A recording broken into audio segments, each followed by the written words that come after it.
What if saying no to a job offer can boost your pay by 20%? 80% of employees take up the first offer they are given. I don't want you to be one of them. Hi, my name is Prince Ayin, and I help employees like you to achieve financial freedom. I once turned down a job offer because the offer wasn't good enough for me, and it led to 20% increase in my salary. In this video, I'll be showing you the one trick that I used, and also include how you can negotiate fearlessly to achieve your worth. Let's dive into it.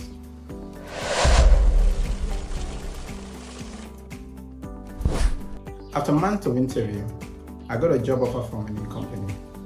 I was very excited until I received the offer with a salary. It was slightly higher than what I was taking at my previous employment, and I was not enthused. I did not accept the offer, and I got back to them. The harsh truth is that a lot of people accept offers that are lower than them because of fear that they will lose out on the employment. Because they can give it to another person, they will not call them back again, or the company will simply not be interested. So I go back to them. I asked HR, please, can we do something about the salary?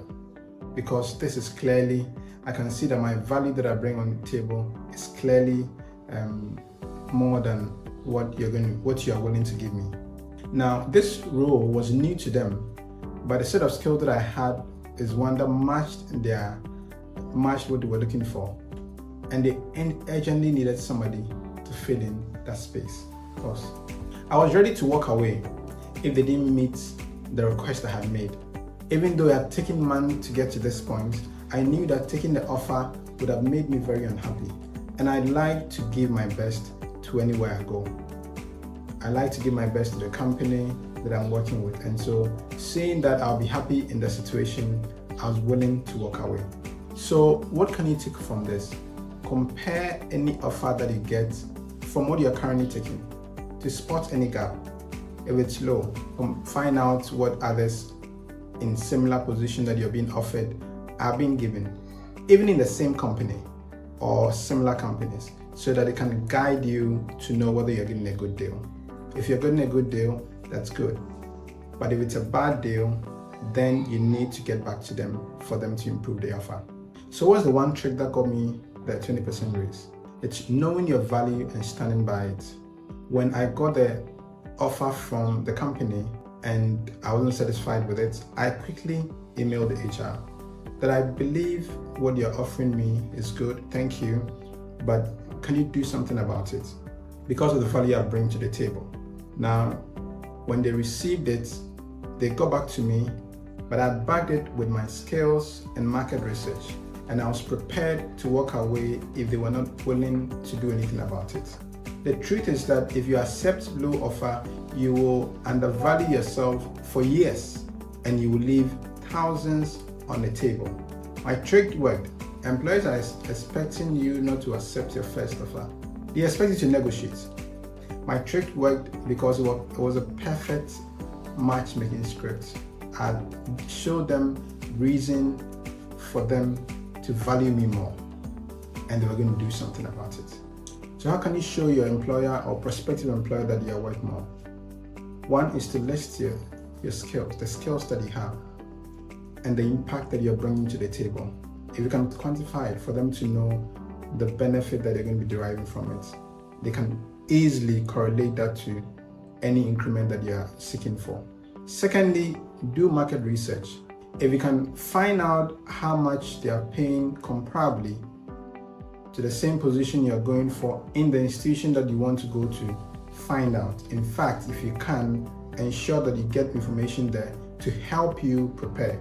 You can also do similar companies, check what the rates are, what salaries and compensation are being paid, so that you can also get prepared. Thirdly, you need to prepare to walk away.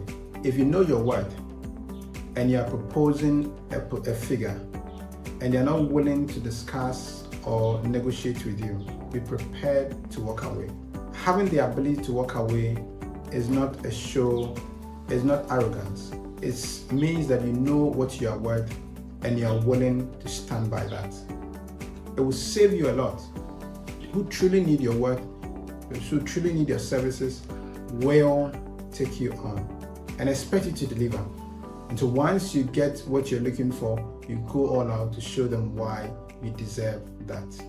So let's make this practical with a 5-step blueprint to help you negotiate for any job offer. The first one is to conduct a market research. We cannot overemphasize this. Get to understand what the going rate for the role that you're applying for exists in the same company or similar companies in the same industry.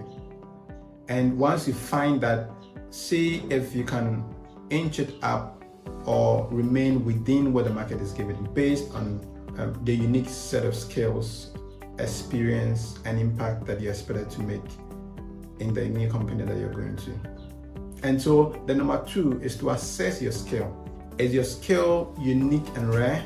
The impact that you're expected to make there, how will it affect the bottom line of the company? All of this will help you to assess and gauge a figure that will be most likely acceptable by the employer. Number 3, prepare a counter offer. The likelihood that they will accept your first offer, if they bring the first offer, and you don't like it, as you push back, the likelihood that they will accept the first offer is very unlikely. And so as you have the first offer and you are countering, as you have the first offer, prepare a counter offer. And so for example, you can say, thank you for the offer that you've given me. Can we discuss the compensation, the salary? I believe you can do better. I bring a lot of value to the table, and so can you look at this for me? So that's something that you should also look at. Prepare a counter offer. You can do it by emailing, and you follow up with calls, discuss with the HR, get the HR to understand your point of view, where you're coming from. So that's that's one of the things that you also need to do. Number 4, practice your response. The fact that you've sent a counter offer does not mean that they will automatically accept it. So you need to practice your response. Say, thank you for getting back to me, but I believe we can still do something about it. Can we discuss this area? Oh, you think my proposal is too high. So what can we do about it? Is there a way we can discuss and come to a common ground? Be respectful in your approach. Get to understand what the company that you're going to is doing, and as you gauge the value that you're bringing there, it will help you with your response. So as you're responding, you are giving them the things that they need to be hearing, the value that you'll be bringing to the table, the income that you expect to be making them, the savings that you expect to be making them. And as you give these things in your responses, it helps the prospective employer to put it into perspective, to say that, oh, even if we give him this much, he will give us in this way, or he will make up for it in this way, or this is the expected benefit that he has promised, or based on his experience, he's likely to give us. And once you do that, it helps your employer or the HR to consider your request. Now, the last one is that the number 5, learn how to handle pushback. It's very possible that upon all that you've done from 1 to 4, they will still say, this is our final offer. You can leave it or take it. So as you're handling pushback, what you also do is that your salary, your remuneration is not only about your take home. It can include insurance, it can include leave with pay or leave allowances, it can include bonuses. So if you're sales related, then you can discuss on, can we look at bonuses? If I achieve my target X, can you do this? It is contingent on you achieving your target, and so your prospective employer will be willing to do that for you. They'll be more willing to do that or to consider that option. Or there could be other forms of remuneration that you may not have looked at, like as I've just spoken about, leave and all of that, that if once you mention it, they may be able to discuss that. So it's not only about the salary. There are a host of things that you can also bring up, but Once you research, it helps you to know which other areas of compensation you can bring up for discussion. And once you do that, you're more likely to get, even if you don't get 20%, you get better than where you get better than the first offer, or you could even get a whole lot more than the 20%. Know that unprepared negotiators get far less than they should have gotten. And so if you don't prepare before you go for a negotiation, if you don't prepare before you go for a job interview, you will most likely get less than you have to get.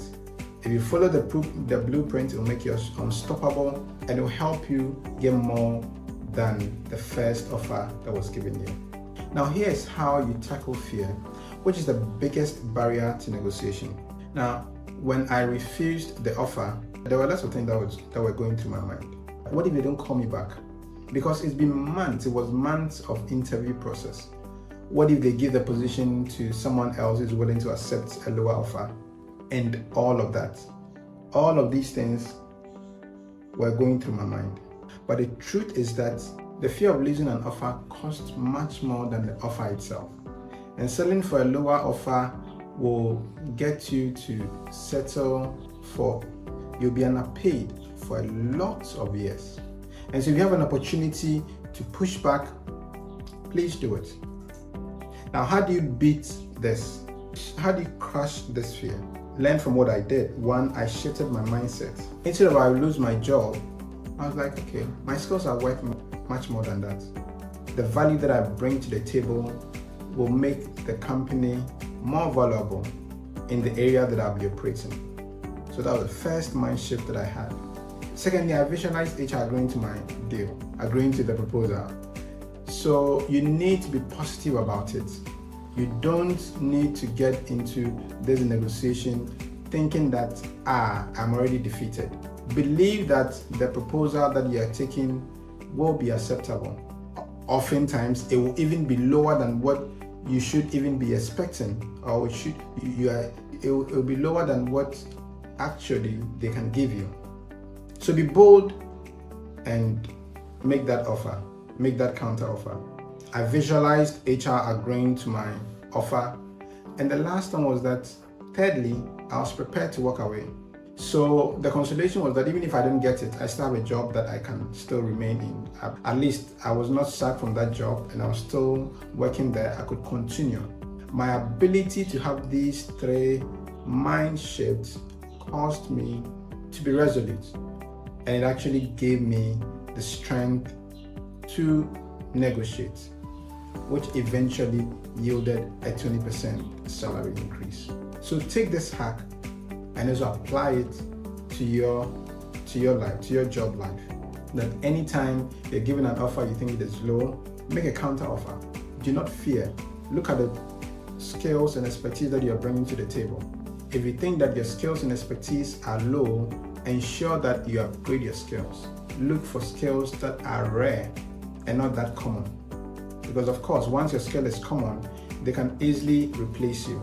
But if your skill is such that it is rare and it is unique, then you know that you'll be commanding a higher than the average salary.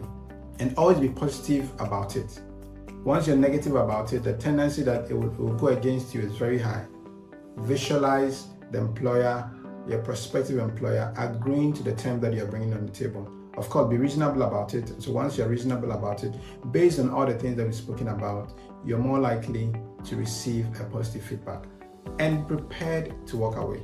If it means that they are not prepared to value you based on what you are bringing to the table and you feel unhappy working there, be prepared to walk away. That could be the trick that gets you what you want. So there's your plan. Stand firm to unlock the 20% salary increment. You could do so much more than what I've done if you follow the blueprint and negotiate without fear. Subscribe and share if this video was useful to you. Thank you.